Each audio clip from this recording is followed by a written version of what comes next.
countdown of unlucky locations. So far, we've seen places plagued by hurricanes, typhoons, and tornadoes, and towns torn apart by weather of biblical proportions. That brings us to our final unlucky location, where EF5 tornadoes have unleashed their fury not once, but twice. Moore, Oklahoma. Well, the central part of the United States, and Oklahoma in particular, is probably the perfect laboratory for making tornadoes that you can find on Earth. Winds from the south push moist air from the Gulf of Mexico toward the plains. Meanwhile, cooler, dry air is pushed in from the Rocky Mountains. When the air flows over the Rocky Mountains, it lowers the pressures to the east of the mountains and backs the winds, and we get the vertical wind shear.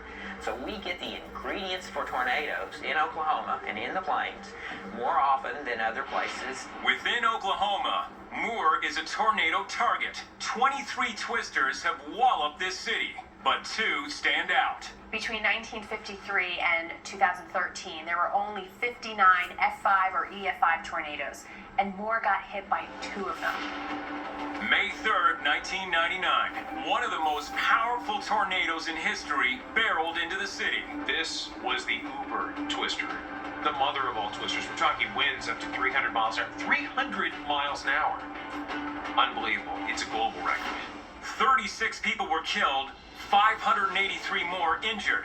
The city itself was decimated. This tornado caused $1 billion of damage.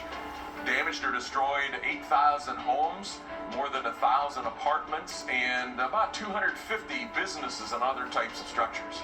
The chances of Moore getting hit again by such a potent tornado are not really high.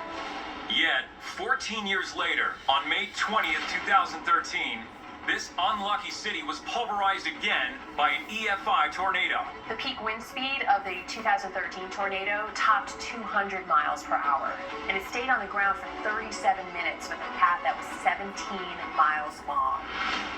2 elementary schools are among the vulnerable buildings demolished. Fortunately, there were no children killed in the Briarwood Elementary School, but unfortunately 7 died in the Plaza Towers Elementary School farther to the east. 24 lives are lost in the city. The property damage is twice as severe as 1999, estimated at $2 billion. But not all the luck in 2013 is bad. For Oklahoma natives Chance Coldiron and his twin sister Cassandra, storm chasing is a family affair. I've been chasing since before I got my license. Mom and Dad would throw me in the car and we'd take off. We got her on her first tornado and ended up being an F4 tornado, and she was speechless. When that tornado hit like a mile in front of us, my heart was racing, through my chest. Today, Chance shoots storms for a local news station. He doesn't chase storms for the thrill, it's to warn people. And that's exactly what he did on May 20th, 2013. As severe weather fires up, Cassandra is at work. Her 2-year-old son is with a babysitter. And around noon, my brother told me to leave work. He said, go ahead and just leave. She leaves 2.5 hours later to pick up her child. The neighbor across the street said they're already gone. And you can see behind her house just this huge black cloud. Cassandra drives to take shelter at her sister's house and winds up in a race for her life.